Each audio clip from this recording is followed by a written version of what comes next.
webinar for our SIG, for the Special Interest Group of the European Law Institute. This session continues our focus on how family law adapts to new societal and technological developments. So we will hear from three other distinguished colleagues whose work spans private law, family law, and the challenges of digital transformation. So the first speaker is going to be Dorota Miller. She's currently an assistant professor at the Faculty of Law and Administration of the University of Gdańsk in Poland. And she's also a lecturer at the University of Augsburg, where she got her habilitation, and she got her PhD at the University of Passau. And her research focuses on comparative private law with a particular emphasis on family and succession law. Her talk today was already anticipated, so we really look forward to Germany's family law reform and the question, which hopefully is going to be answered, whether this was a meaningful change or just a cosmetic correction. Dorota, please go ahead. Thank you very much. Thank you very much for giving me the opportunity to speak today. Let me just open my presentation. Just give me a second here. I'm not very used to I think now I'm here. Okay, good.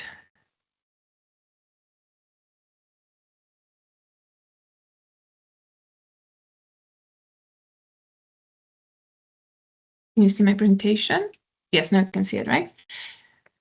Okay, so over the next 20 minutes, I'll discuss proposals for reforming German's family law. Even though these particular reform proposals are unlikely to be implemented in the near future, they reflect broader trends in family law reform both in Germany and across Europe. I will begin by setting the stage. To do so, I will briefly outline the recent developments around German family law and highlight the most significant societal changes from a family perspective. Societal developments call for a revision of family law, a comprehensive discussion of all areas that need to be reformed or that could be reformed, of course, goes beyond the scope of this talk. Instead, for today's purpose, I have selected a few key objectives, identifying the reforms proposed in Germany last year, along with the solutions aimed at achieving them. They regard the law regulating parenthood, parental rights in case of children born outside of marriage, parental agreements, and adoption. I'll conclude by identifying broader trends in German family law as reflected in the proposed reforms. So let us begin by identifying some of the recent milestones in the development of German family law. The last comprehensive reform of German family law was enacted in 1997, when the rights of children born outside of marriage were equalized with those of children born within marriage. In August 2001, same-sex partnerships were formally introduced to German law, prompting further adjustments also in the area of family law. In 2017, same-sex couples gained the right to marry in Germany. Apart from these reforms, we of course had some other reforms between 1997 and 2025. However, they introduced rather smaller changes. In December 2024, drafts of a comprehensive reform of family law were proposed. However, until today, they have not been adopted. One significant event, or two actually significant events that are not indicated on this timeline, are first the early election held in 2025 in Germany, and the following inauguration of a new government in April 2025. These two developments effectively stopped the adoption of the proposed reforms. Most of the goals outlined in the reform proposals are not reflected in the coalition agreement of the current ruling parties. However, it's important to note that these reform proposals were developed by a working group composed by legal practitioners, judges, and scholars. They address many issues raised and addressed in legal literature, as well as during key events, including the 71st and 72nd German Jurists Conference, held respectively in 2017 and 2018. As such, the proposals seem to be thought through and seem to respond to the current needs of German society. They should be seen as suggestive of the direction in which German family law is evolving. As previously mentioned, the last comprehensive reform of family law in Germany was adopted in 1997. It's impossible to conduct a full comparative analysis of German society then and now. However, even a single data point can illustrate the extent of societal transformation. In 1987, approximately 90% of all couples were married. Only 1 in 10 couples consisted of unmarried partners, so people who just cohabited with each other. A little over 25 years later, nearly 1 in 5 couples lives together unmarried, while just 80%, all but over 80% of couples are married. This shift reflects a significant transformation in family structures. Most families constitute to be based on partnerships between 2 individuals, but increasingly, these partnerships are not formalized through marriage. This change requires changes in legal framework that governs families. Let us now consider the current composition of families in Germany as of 2024. Married couples accounted for approximately 70% of families with children. Single-parent households represented 18% of families. In 12% of families, children were raised by unmarried partners. In addition, although the absolute number of divorces has been declining, still every second divorce continues to involve at least 1 minor child. Moreover, in legal literature, it has been suggested that approximately 1/4 of all parents with minor children live apart. Further, divorces lead not only to separation of the parents, but also to formation of new family units. Approximately 13% of children in Germany live in so-called patchwork families, where at least one partner is not a legal parent of the child. As non-traditional family structures become increasingly common, many family relationships fall outside the scope of family law regulation.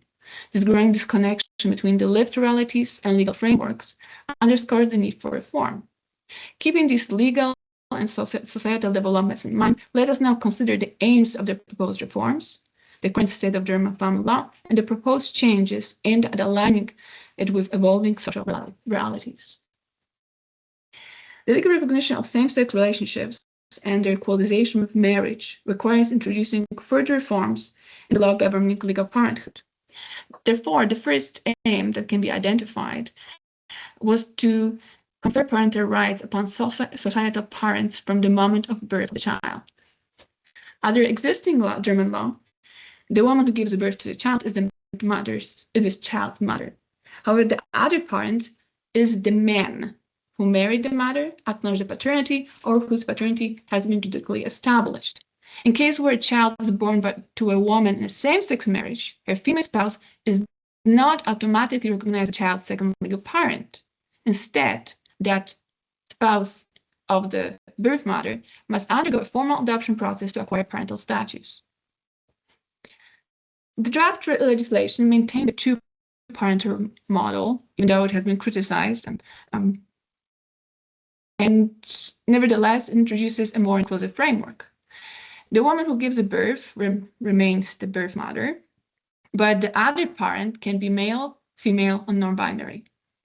This change eliminates the need for female spouse to adopt the child post-birth, granting them automatic co-parent status. That makes a real change for female same-sex spouses, but do not seem to improve the position of male same-sex couples. In addition, also under the proposed reform, only paternity and not the motherhood of a female spouse of a birth mother can be judicially established. The automatic recognition of same-sex co-parents becomes more and more common across Europe. It's currently available in 11 countries, including, for instance, Austria, Belgium, the Netherlands, Denmark, and Sweden. In some other jurisdictions, such as France, legal recognition is subject to specific requirements, including use of medically assisted reproduction, legal marriage between the partners, and a joint declaration of parentage. To further support social parenthood, the proposed reform wanted to introduce this possibility of designating a second parent contractually prior to conception. Under currently binding law, paternity can be acknowledged before the birth. The proposed provisions go a step further. They allow for a parenting agreement to be concluded before pregnancy begins, and actually only before it begins. Such an agreement may stipulate that the designated individual will assume legal parenthood as the child's second parent. The first parent always has to be the mother because Germany forbids surrogacy. However, the second parent, according to the reform, does not have to be in any relationship with the mother.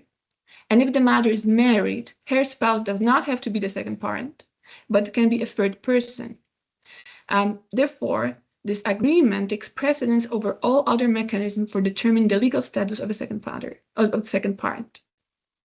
In addition, or alternatively, this agreement can also, or according to reform, can also allow an individual whose sperm is used for conception to waive his parental rights. It has been noted that this agreement could be also adopted to regulate surrogacy should it become legal in Germany. So it can also be seen sort of as a pre-step for that reason. Although agreements between intended parents and donors are common in many jurisdictions in Europe, they are rarely, if ever, enforceable as proposed in discussed reform. The increasing prevalence of unmarried partnerships contributes to the growing number of children born outside of marriage. Therefore, another aim of the proposed legislation was to establish joint custody as the default rule for parents of children born outside of marriage. Under current German law, if the parents are not married at the time of child's birth, the mother is granted sole custody. Joint custody is only established if both parents formally declare the intention to hold joint custody, they subsequently marry, or the family court transfer joint custody to them. The proposed reform expanded these conditions by granting joint custody also when paternity is acknowledged and neither parent objects to joint custody within 14 days, or the parents enter the formal agreement to have joint custody. Critiques argue that these provisions may be difficult to implement in practice, particularly in proving whether the mother had an opportunity to object. It's also feared that it may lead to more litigation. Additionally, some commentators view these proposals as redundant, given that the current procedure is already relatively straightforward. There are already 3 ways in which unmarried partners or unmarried parents can gain joint custody. In comparative perspective, joint custody by default is already established in several European countries, including France, Belgium, Estonia, Italy, and Czechia. A similar legal framework to the one that was proposed exists, for instance, in Denmark. The fact that every second divorce in Germany affects minor children raises critical questions about how custody and contract rights should be regulated once parents no longer live together. Therefore, further aim of the proposed reform is to increase parents' autonomy in determining parental custody and contract arrangements. German law distinguishes between 2 core elements in parental rights: custody, which is called Sorge in Germany, and contact, which is called Umgang in German.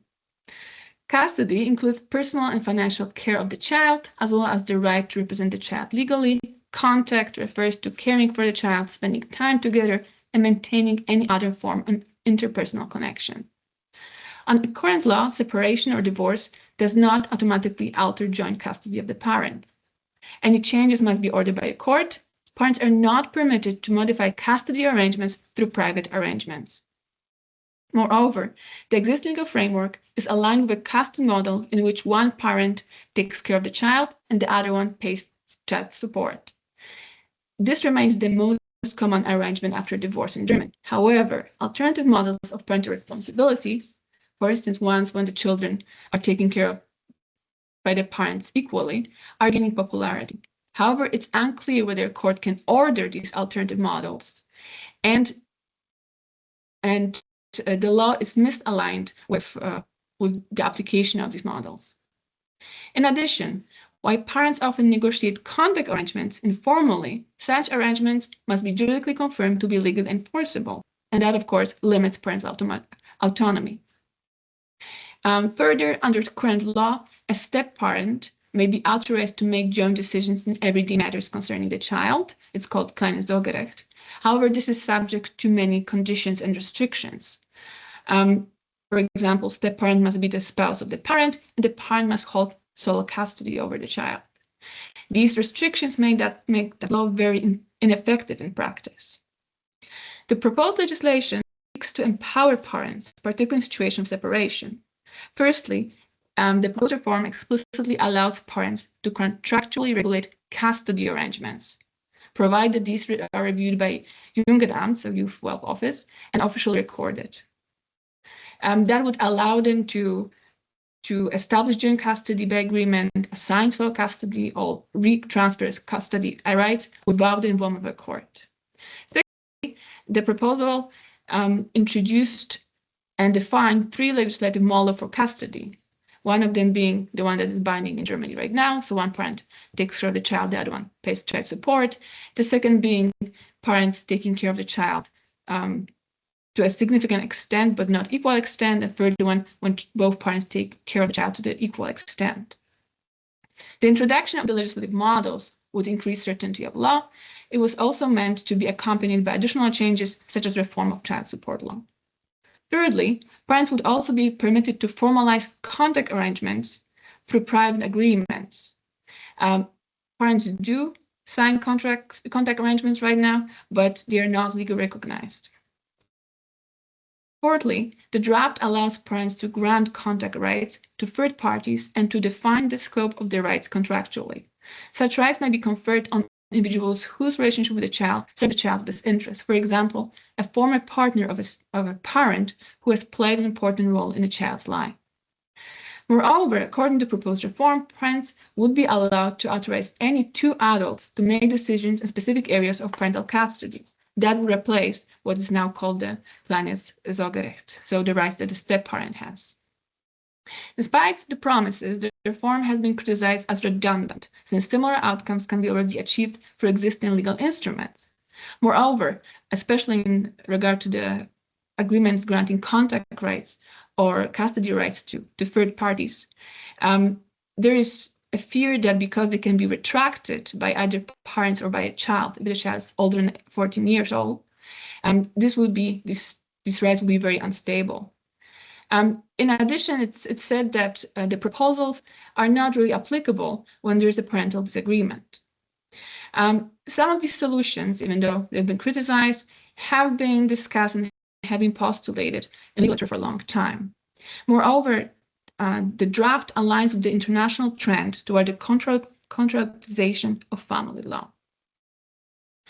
The growing number of non-traditional families requires increasing legal recognition of the relationships existing between their members. Therefore, another aim of the proposed reform is to provide rights to members of non-traditional families, especially children.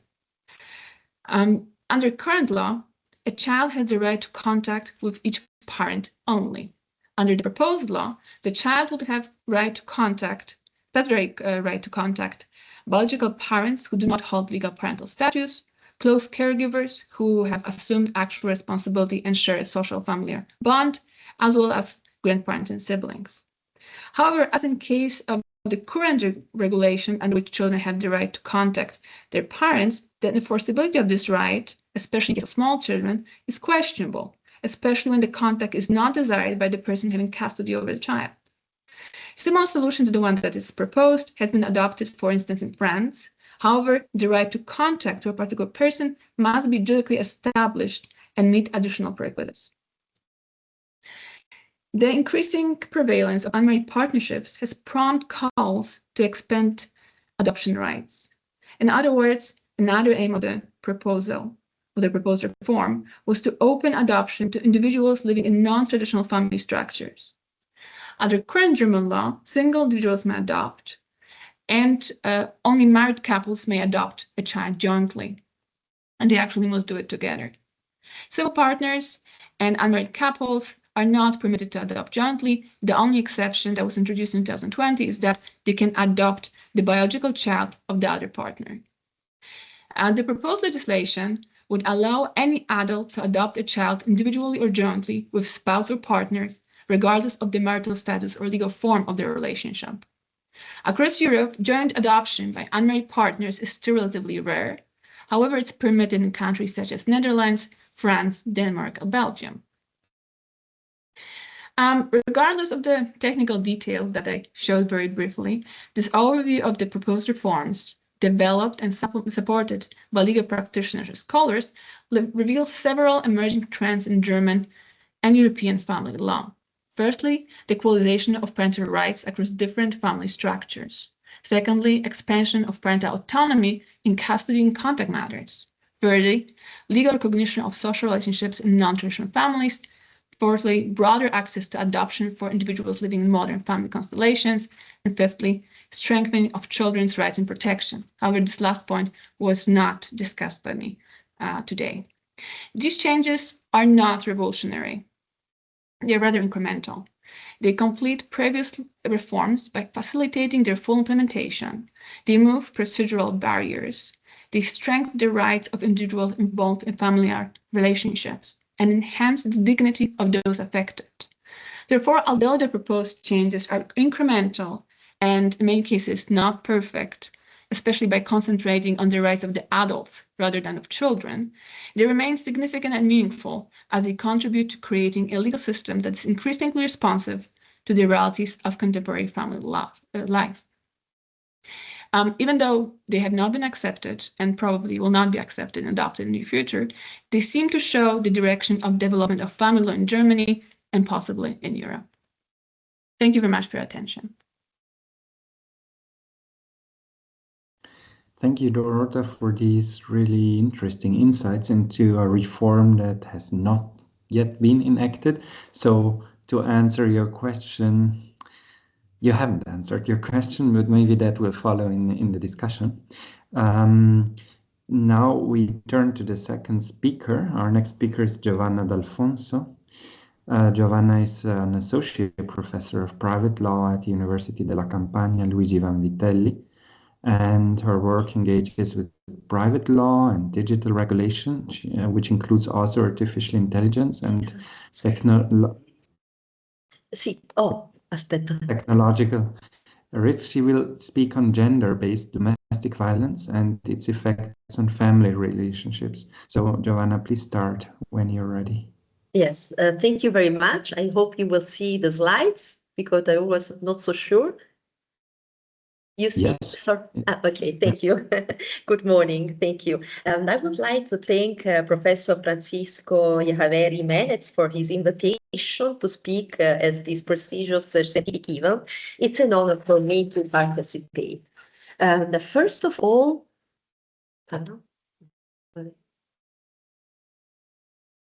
sorry.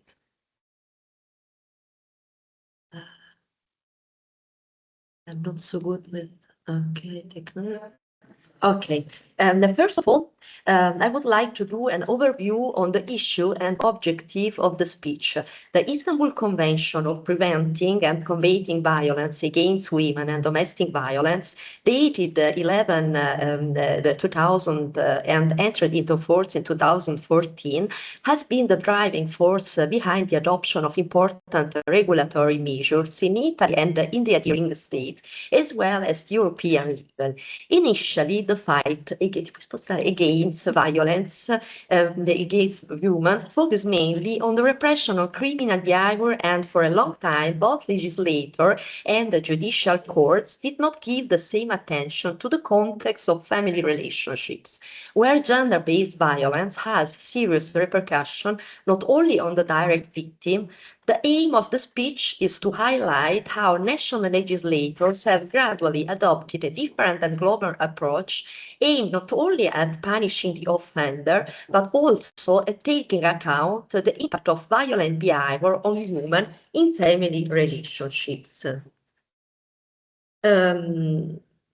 In approaching the issue, we must start with the Istanbul Convention, emphasizing first of all that the first legally binding international instrument that aims to protect women from all forms of violence, defining it as a violation of human rights. The convention was signed by Italy in 2012 and ratified in 2013. Criminal prosecution is only one of the objects of the Istanbul Convention, which is based on 4 pillars: prevention, protection, prosecution, and integrated policy. The Convention aims to extirpate cultural beliefs and stereotypes that make gender-based violence acceptable through a strong commitment to raising public awareness, placing the issue of the center of public debate, and ensuring education starting in the school on non-violence and equality between women and men. The Convention, sorry, okay. Sorry.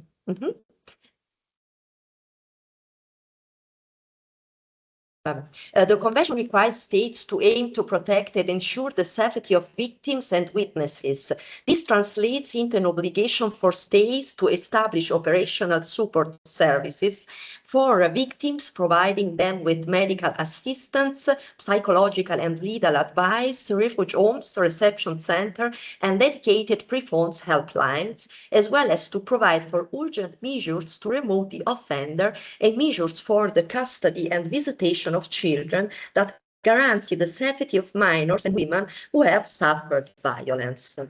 Of crucial significance is the aim of prosecuting the various forms of violence against women. This requires not only the promulgation of law criminalizing physical, psychological, and sexual violence, sexual molestation, stalking, female genital mutilation, forced marriage, forced abortion, and forced sterilization, but also a severe and dissuasive system of sanctions implemented through effective criminal proceedings and investigation. Finally, the Istanbul Convention emphasizes the need to implement integrated policy. That said, it should be noted that the Istanbul Convention is a driving force behind the important regulatory measures in Italy and Europe. Shortly before Italy ratified the convention, the so-called law on femicide was approved, introducing a package of urgent measures to combat gender-based violence and prevent femicide. It introduced changes to both criminal and procedural law, reinforcing repressive and preventing measures and giving priority to the most serious crimes such as abuse, stalking, and sexual violence. Subsequently, with Law 2019, the so-called Red Code, the legislator sought to ensure that women victims of specific crimes, abuse, sexual violence, including group violence, sexual act with minors and corruptions of minors, persecution and personal injury, a preferential treatment in the processing of their cases and the adoption of preventive protection measures through procedural change that responded to the need for greater speed and timely protection.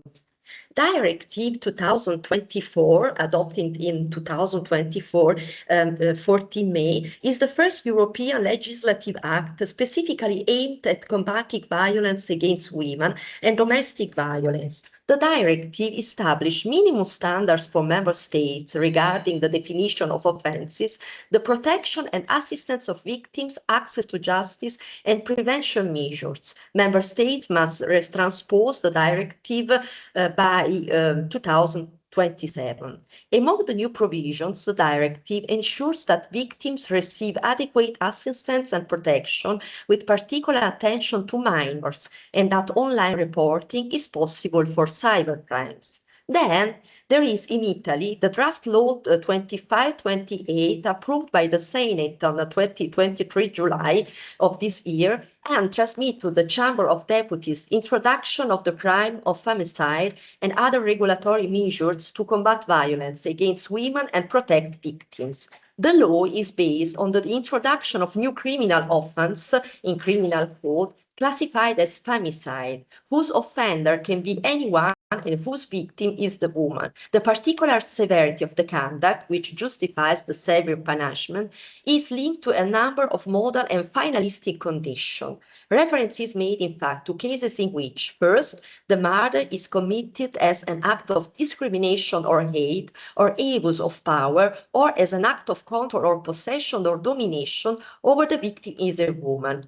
Two, the violent conduct is aimed at repressing the rights or freedoms of the victim, or in any case, the expression of her personality and in relation to the status of woman. Precisely because of the specific gravity of the conduct, the penalty of life imprisonment is provided for.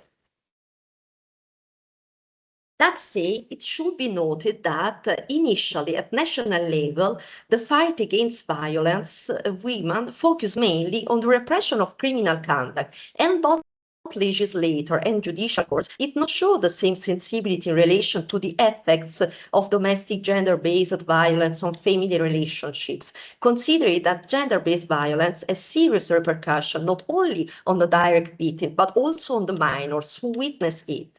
Gradually, both at legislative and jurisprudential level, awareness has emerged of the ineffectiveness of criminal law alone, since it's unthinkable that repress domestic violence with criminal sanctions and criminal proceeding and ignore is a fact in proceeding concerning the regulation of child custody or parental responsibility.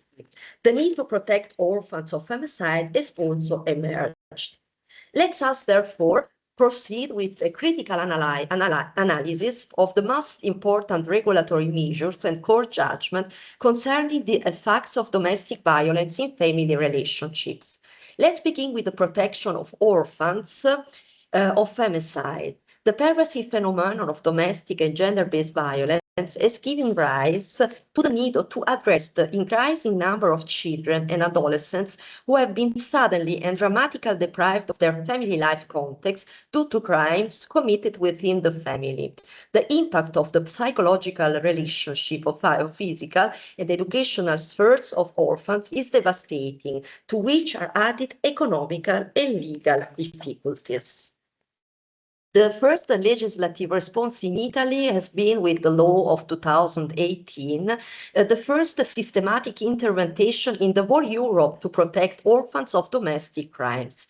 It includes both procedural and economic protection for minor children and adult children who are not financially self-sufficient, of victims of homicide committed by their spouse, even if legally separated or divorced, by the other party to a civil partnership, even if the partnership has ended, or by a person who is or has been in a stable relationship with the victim. In particular, from a procedural point of view, firstly, the protection of the victim's children has been reinforced, allowing them access to legal aid at the state expense, regardless of the income. Secondly, the law aims to enhance the protection of the victim's children with regard to their right to compensation for damage in the phase preceding the final determination of criminal liability of the offender.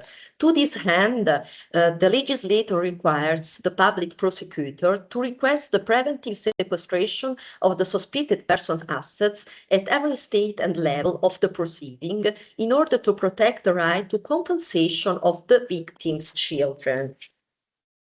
Further provisions concern first the possibility for the children of the victim to change their surname if it is the same of that of the parent who has been sentenced from the murder of their spouse or other family members. Second, provisions for the children of victims of domestic homicide to be entitled to free medical and psychological assistance and to be exempt from contributing to the cost of any type of healthcare and pharmaceutical services, and then measures to guarantee the right to education and employment for the children of victims of domestic crimes. The legislator also took into consideration a crucial, particularly thorny and painful aspect, that of child custody, which, due to the loss of the both parental figures, sees their previous family structure disrupted. Precisely in order to ensure the continuity of emotional relationship, Article 10 of the law in question has provided for important addition to the law of 1983, the right of the child to a family, with the introduction of the specific institution of custody of children orphaned by domestic crimes. The new paragraph 5 quinques of the law 1983 expressly establishes that the court, after carrying out the necessary investigation, shall order family custody, giving priority to the relationships between the minor and relatives up to the third degree, and if there are brothers or sister, undertaking to ensure emotional continuity between them. The Spanish legislation, the Ley 2019 number 3, stipulates that in the event of the death of a woman who has suffered violence, her children are entitled to an orphan's allowance under the terms defined by law, provided that they are in a situation comparable to that of absolute orphanhood. The children of the dead may be the recipients of an orphan's allowance, provided that on the date of the death they are under 25 years years of age do not carry out any lucrative activity on their own behalf or on behalf of others, or if they do, that they receive an annual income lower than the current minimum annual interprofession salary. The orphan's pension and allowance should be paid to the person responsible for the beneficiaries. The Ley Organica of 2022 has reinforced measures to protect orphans of victims of gender-based violence, extending and implementing assistance and protection measures and introducing new benefits. It's also necessary to mention a fundamental judgment of the Italian Constitutional Court concerning the full adoption of children from family contexts in which gender-based violence had been perpetrated. The case concerned two young brothers who in 2017 witnessed the murder of their mother and the ends of their father, who was sentenced to 16 years imprisonment and consequently deprived of his parental responsibility.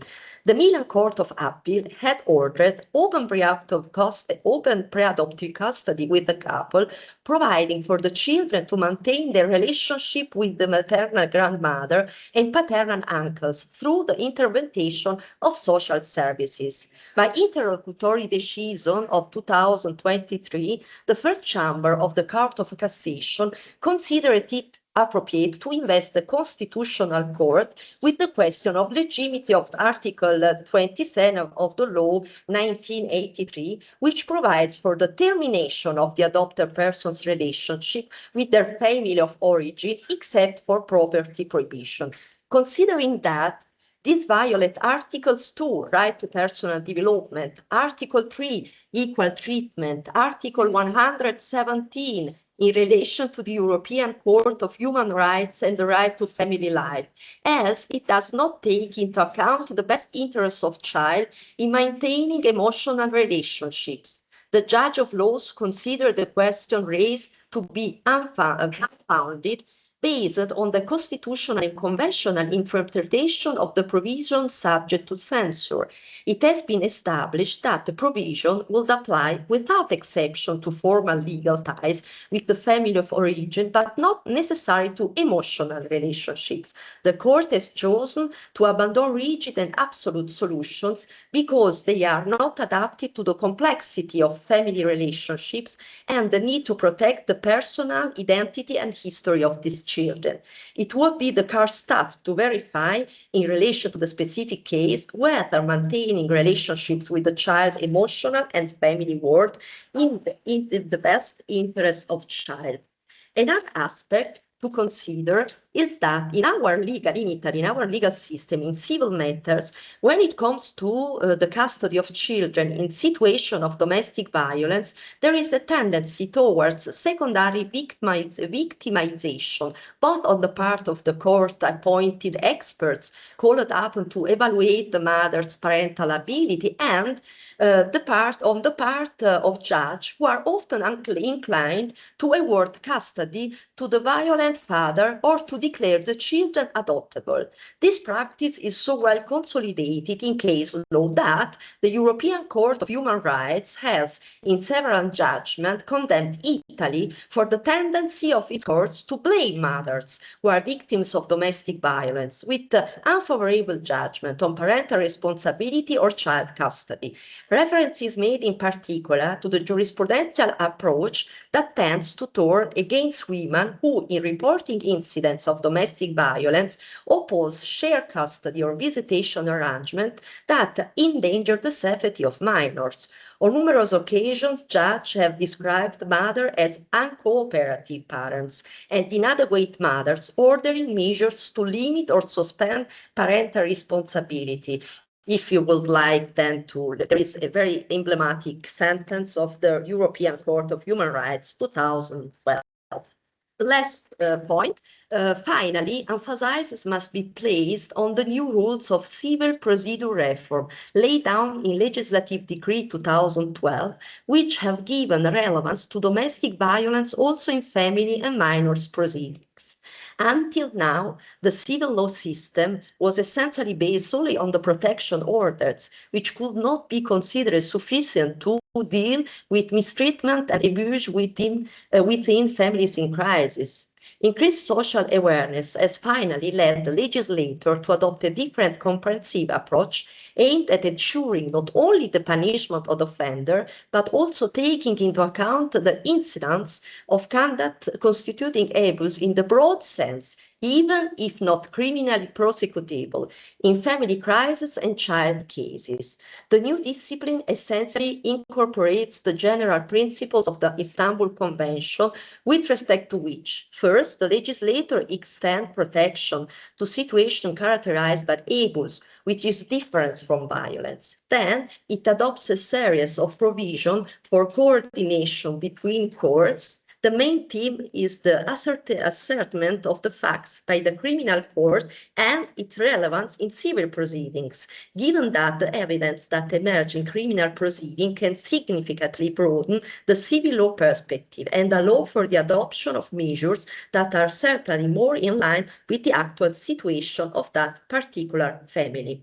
In addition, it has been decided that where there are allegations of violence or abuse, the proceeding will follow especially binary, characterized by particularly rapid timelines and summary verification from the early stage of the validity of the allegation, so that the measures, even if provisional, take into account the particular situation.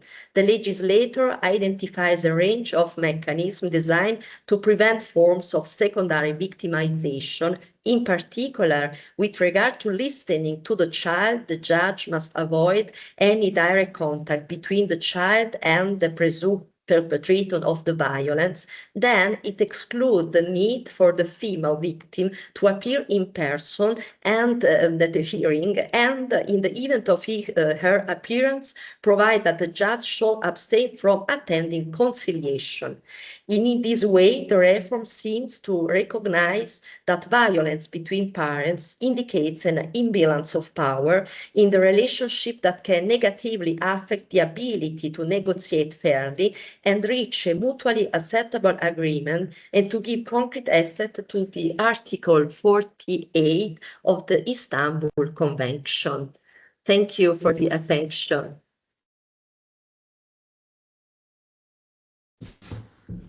Okay, thank you, Giovanna, for this insight into how Italy and other legal systems react to violence and what the effects are on family relationships. We can now get to our third speaker. Our final speaker today is Abigail Quezada Baez. Currently, she is Profesora Acreditada Titular de Derecho Civil at the University of Granada. Her research focuses on vulnerability, new technologies, and housing law. And actually, she's going to talk about family law in the age of algorithms, trying to protect autonomy and vulnerability by these technologies. So we are really excited and interested in hearing, talking to you about this. Abigail, please proceed. Can you hear me? It's Yes. fine. Do you hear me? Okay, thank you, Gregor. Yes. So it's for me a pleasure to take part in this webinar, and I would like to express my sincere appreciation to the organizers, and especially to Professor Jimenez for the invitation and for the opportunity to contribute to today's discussion. Well, I'm going to talk about the family law in the age of the algorithms, protecting the autonomy and vulnerability. The growing presence of algorithm systems in everyday life is one of the defining elements of contemporary social transformation. The family sphere, far from being immune to this evolution, has become one of the areas where digital changes have the strongest and most complex impact. Interpersonal dynamics between parents and children, communication patterns, decision-making processes, and the ways in which individual autonomy is expressed are now shaped by technologies that operates continuously and often in opaque ways. Family laws traditionally focus on protecting vulnerable persons and regulating a personal relationship in balanced way now faces demanding challenges. Categories such as privacy, identity, parental responsibility, and the protection of minors and older adults must be reconsidered in light of the central role that the technology plays in shaping family life. These keynotes examine the main transformation created by algorithm system in the family environment and proposes legal approaches capable of preserving autonomy while addressing the new forms of vulnerability that arise in digital contexts. Algorithm systems do not simply mediate family interaction, they help shape them. Recommendation mechanisms, personalized content, and large-scale data collection reorganize socialization procedures and influence individual autonomy, particularly for children. Digital platforms rely on architecture designed to maximize user engagement. TikTok, Instagram, and YouTube analyze countless microsignals like watch time, pauses, like, comment, or even scrolling speed to adjust the content shown. This algorithm logic has a direct impact on the child's developing identity. It can amplify insecurities, reinforce negative emotion, or expose minors to harmful challenges. A child's experience online is not a spontaneous exploration. It is a path created by systems optimized for attention capture. A clear example is that of minors repeatedly exposed to content linked to unrealistic body standards or dangerous viral challenges. A single interaction may be interpreted as a sign of interest, prompting the algorithm to intensify similar content. This feedback loop can significantly influence emotional and cognitive development. Technological influence also affects relations between parents.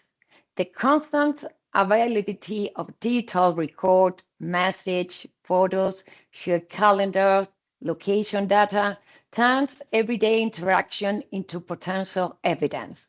This changes how conflicts arise, how they escalate, and how behavior are interpreted. Communication within the family can become shaped by the possibility that everything may later be reviewed or used in a dispute.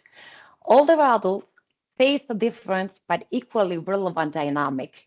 The digitalization of essential services like banking, healthcare, public administration creates new dependencies and increase the risk of fraud, manipulation, and social isolation. Digital tools intended to make life easier can, in practice, reduce autonomy when interfaces and processes are not adapted to a varying level of digital literacy. Together, these developments show that contemporary family life is deeply interviewed with algorithm processes that reshape the condition under which personal autonomy is exercised and new vulnerabilities emerge. Family law must therefore treat this transformation and as a structural reality. Parenthood has become one of the areas where technological influence is most intense. Three issues are specifically significant: the child's digital identity, digital education as a parental duty, and the use of algorithm in child protection system. Digital identity is often built from very early stage of life. Practice such as parenting, parents sharing images and information about their children create large volume of data that form a digital presence not chosen by the child. This presence may be long-lasting and difficult to correct, potentially affecting a child's privacy, reputation, and ability to construct their own identity narrative. Digital identity should be understood as a part of the child's personal rights. Protecting it requires evaluating parental disclosure of information according to the child's best interest. Legal mechanisms allowing the removal or limitation of harmful content are essential, along with the gradual recognition of the child's capacity to decide about their own digital person as they mature. Digital education is now a core dimension of parental responsibility. Providing traditional values and skill is no longer sufficient. Children must also learn how to navigate algorithmically driven environments. Digital literacy, understanding the logic of algorithm system, managing privacy, identifying risk, and recognizing manipulated content are all essential skills. This requires strengthening the legal context of the parental duty to educate. Clear standards should help assess whether the digital education provided is adequate, and public policies should support families, especially those facing technological disadvantage, in fulfilling this role. Some countries have introduced predictive tools to identify potential risks to children. While this system may improve early detection, they also raise major concerns relating to bias, opacity, and unfair targeting. Algorithms trained on historical data may associate certain socioeconomic characteristics with higher risk, reinforcing existing inequalities. This dynamic can undermine trust in social services and unfairly stigmatize families living in vulnerable conditions. To ensure compatibility with the principle of the child's best interest, these tools must be subject to a strict oversight, independent auditing, transparency obligation, and safeguards against structural bias. Digital tools for co-parenting have become increasingly common in cases of separation and divorce. This platform manage parenting schedules, record communication, store documents, and track shared expenses. They offer certain advantage, but also introduce significant risk. On the positive side, they may reduce conflict by standardization information and limiting misunderstanding. However, their use raises several challenges. Rigid communication structure can encourage monitoring behavior that intensifies conflict. Each delay, modification, or comment is documented and may be used strategically. Tools initially intended to support coordination may end up deepening adversary dynamics between parents. Unequal digital skills create relevant power imbalance. A parent with higher technology competence may appear more cooperative or organized, while the other may be unfairly judged due to difficulties using the platform. These asymmetries can have a real impact on how parental responsibility is perceived. This platform stores extremely sensitive information, family routines, location, private communication, educational and health data. Their operation must be guided by a strict principle of minimization, security, and data governance. Regulation should include technical standard, certification mechanism, and guarantees of functional neutrality. The use of algorithm tools in family justice raises a especially delicate question.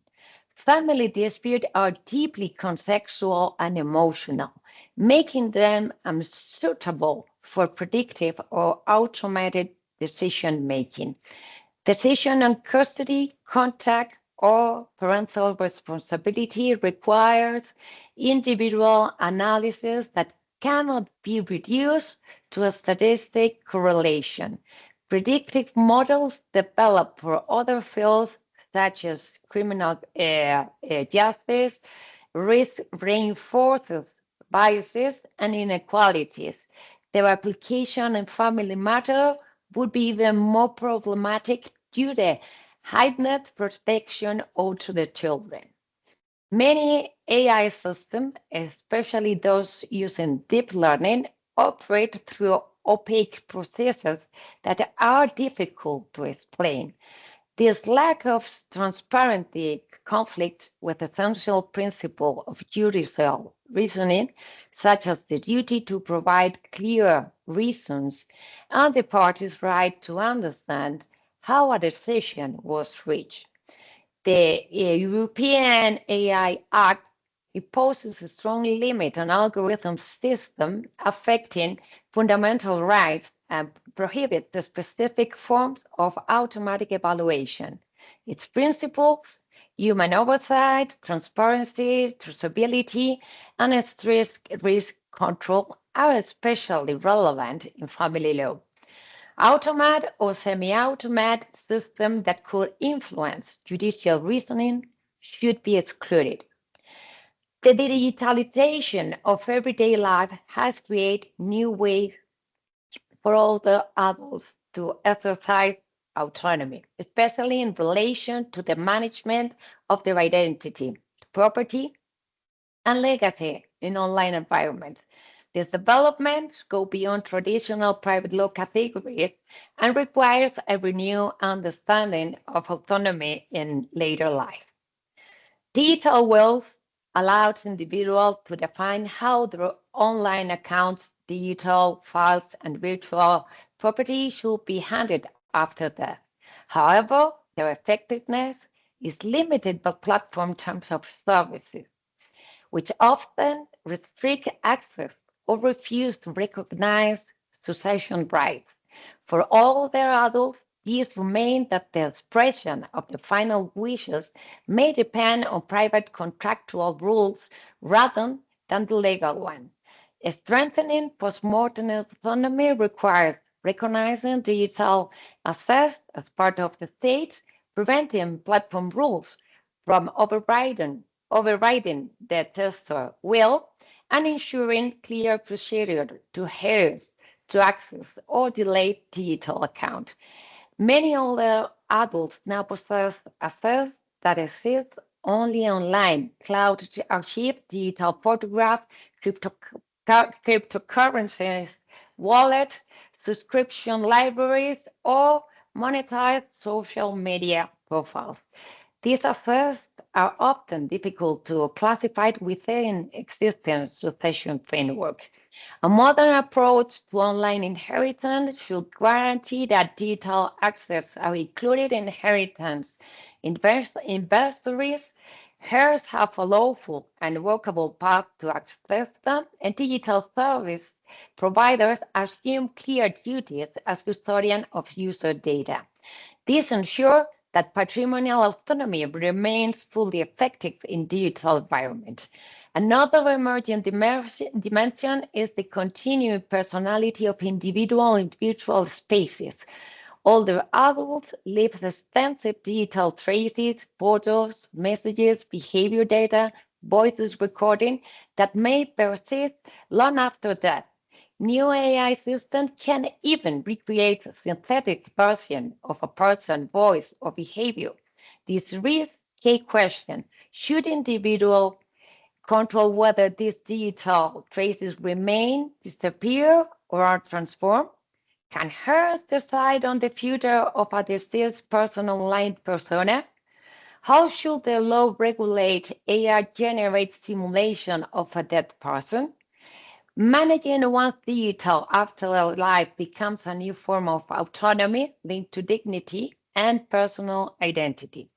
These new forms of autonomy coincide with increased digital vulnerability. Many older adults face difficulties understanding platform contracts, managing digital assets, or navigating interfaces that influence behavior.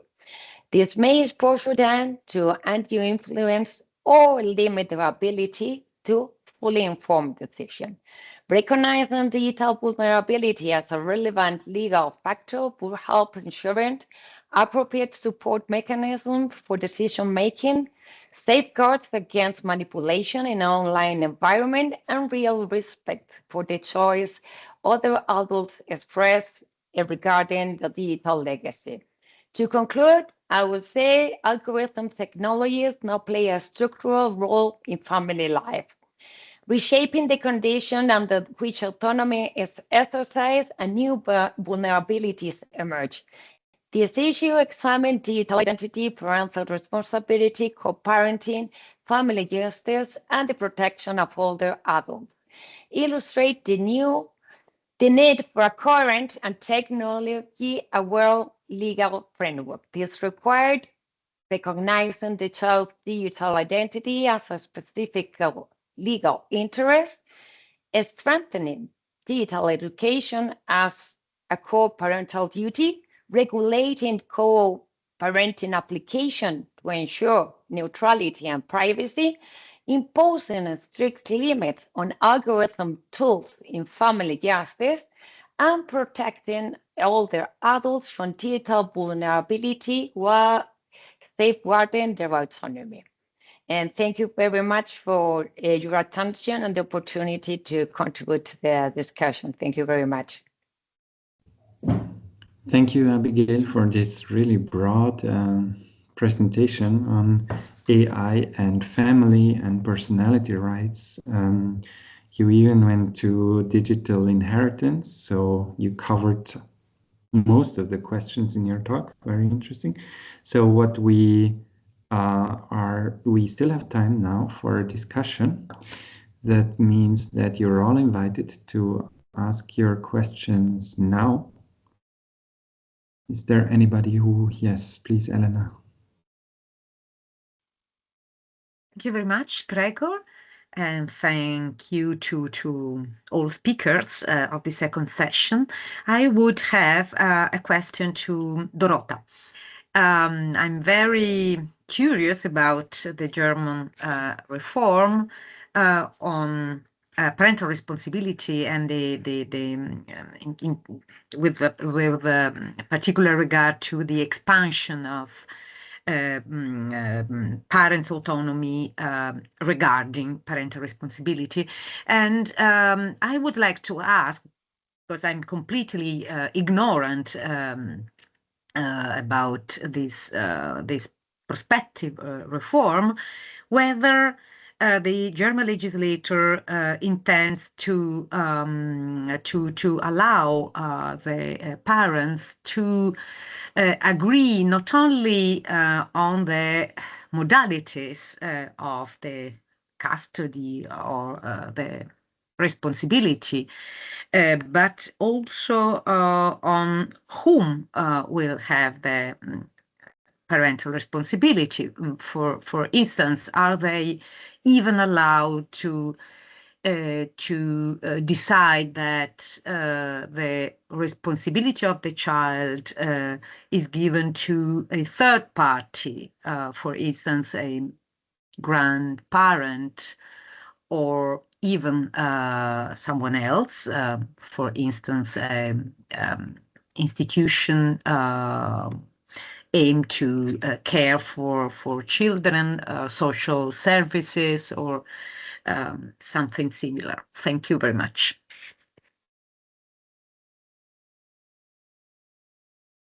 Should I answer right away, or I'll answer then? Thank you very much for your question.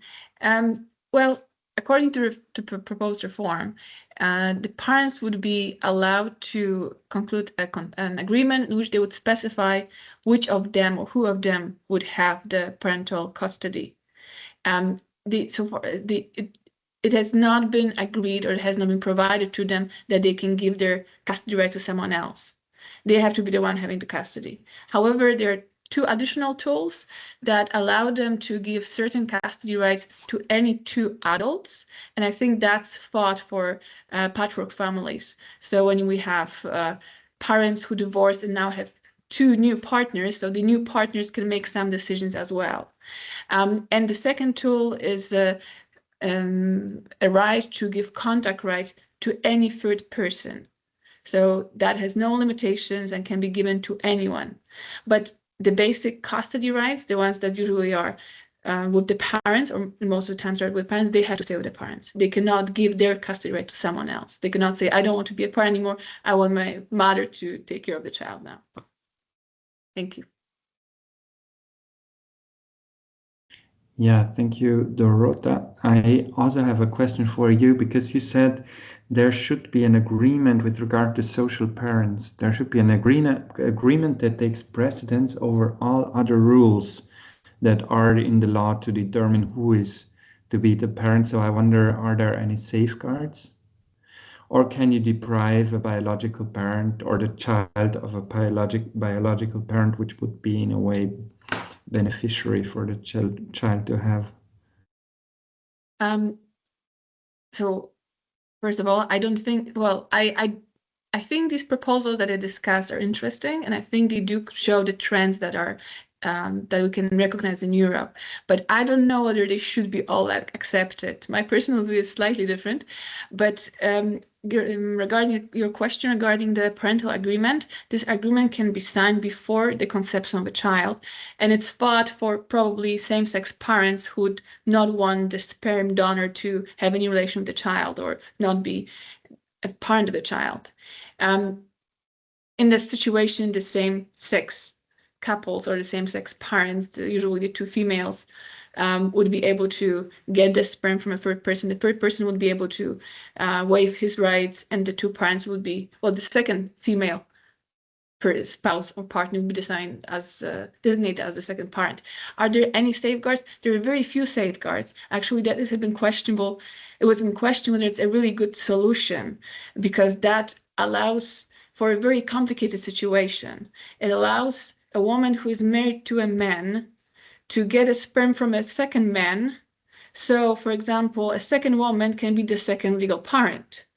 So we can have a situation where we have four people involved in a child's life, actually, and the child has only two legal parents. The two other people have no rights, and it's actually up to the three adults to sign a contract that designs the who is the second parent. So it gives a lot of autonomy to the parents, and in my opinion, it reminds a bit of surrogacy, in a sense that it makes the child almost to an object. Adults can decide who is to be the second parent. I'm skeptical about it, but that was one of the proposals that was put forward. Yes, but I beg your pardon. What's in your mind? What's in your opinion the alternative? I mean, it's the future. You know, it's better to regulate, according to me. I mean, so it's not a question of making the child an object, because. Up until now, legal system have used a very paternalistic approach. So, I mean, who is going to decide what is in the best interest of the child? I mean, the judge, yes, but judge applying which rules and which opinion. So it's a way I won't be I won't use the Foucault in an approach like Foucault, but it's true that up until now we do have regulation based on the fact that the state control filiation and rules. So it's I mean, to me, contractualization is a way, as far as the vertical relations are concerned, is the perspective we have to face too.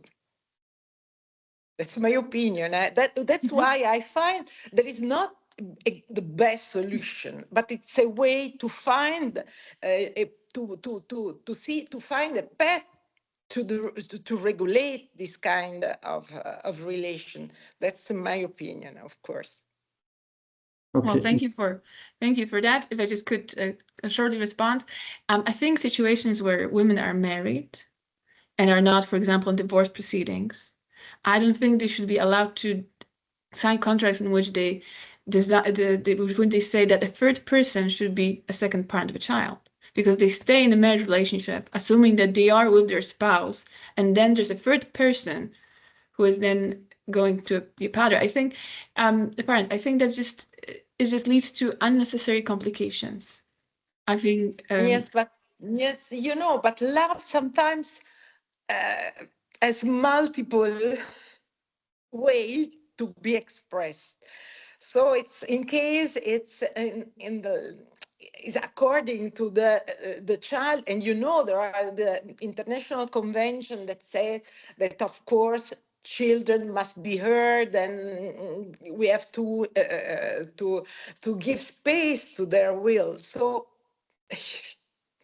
well, it's I understand that there are multiple. Well, there's situations when a person may have polygamous relationships, of course, but if they decide to legalize the relation with another person, and this other person actually lives with them, there's no separation, no divorce proceedings. They have a marriage. I just think it's an unnecessary complication to add a third person to the picture only as a child's father. Yes, okay. Yeah, I think these are different points of view, and obviously everybody can see this. But even if a couple is married, there can be a child from another person, and even in that case, it becomes complex. So why not doing it transparently from the beginning? So that would be the option now in Germany with the proposal going through as a reform. Under Austrian law, this is not possible with the new law. It wouldn't be allowed by married partners to have a child with somebody else on the basis of such an agreement, because they need to be married in order to accept this and to realize their wish to become parents of this child. So the partners that are said to be parents, they need to be married, and it would not be sufficient for them to be just a cohabiting couple. So what you or your fears, Dorota, for Germany would not be fears that we could have in Austria, because it's simply not possible. With regard to the talk of Giovanna, I was wondering, you were talking about obviously criminal consequences, and also about economic protection of such children that are children of cases where there is domestic violence. I wonder, this has a little bit, it gives me the impression that this happens only in families where there is poverty or there is a need of economic means, while we know that domestic violence is really everywhere. It's in rich families, it's also poor families. So that is maybe not always a real protection. And with regard to the family law protections, you were talking about taking away the name. So one can say, I do no longer want to have the name of this person who perpetrated the acts. That would be one consequence. Or under Italian law, you said with a certain sentence in criminal law, you are also deprived of your custody. So that is like a secondary sanction under criminal law to be deprived of the custody. But what else is there under family law as a reaction to such acts? Sorry, what is else about? What are other reactions or consequences in family law besides the two that we have that I have recalled? What other reactions or consequences does family law provide in cases of domestic violence? Domestic violence, as I said, there is the problem of organizing the economical aspects for the children, and for this reason there is the provision of a law. And the second thing, it's the problem important about the custody, and for this reason I think it's very good organized by the law 2018 for the orphans of domestic violence, but very important, as I said, it's the sentences of the Constitutional Court, because it's very important also for psychological effects to have the continuity of the relationships in the family. And another thing very interesting, what can I say about the other problem of the compensation of the damage, because it's also a question to have, even if the children grow in other family contexts, there is the provision about which there is the possibility by the judge, who is a criminal judge, criminal decision, criminal contestation, of make also to provide a provisional of 15% of the compensation of the damage, also when the process is not ended. So I think that for this moment the system is very good organized, because it's always necessary to make an interpretation, logical, systematic, but it's very important the role of the judge, who has to decide also in respect of the values of our and the other system, in our system and European systems, the best interests of child, but also in particular the Article 8 of the European Convention of Human Rights about the importance of relationships. And for this reason, I think it's also very important the role of the European Court of European Rights against Italy, because in Italy there is, as I say, the other problem of the second victimization, and this is really a problem, because we have many sentences with which the mother, she doesn't want the children, they continue to have a relationship with the father. He said she's uncooperative. So it's very interesting, it's very important, yes, the economical aspect, the procedural aspect, and also the educational aspect, because for example, as I said, in Spain about this law about the orphans, it was very interesting seeing that in Spain there is the possibility for the orphans of domestic violence to have the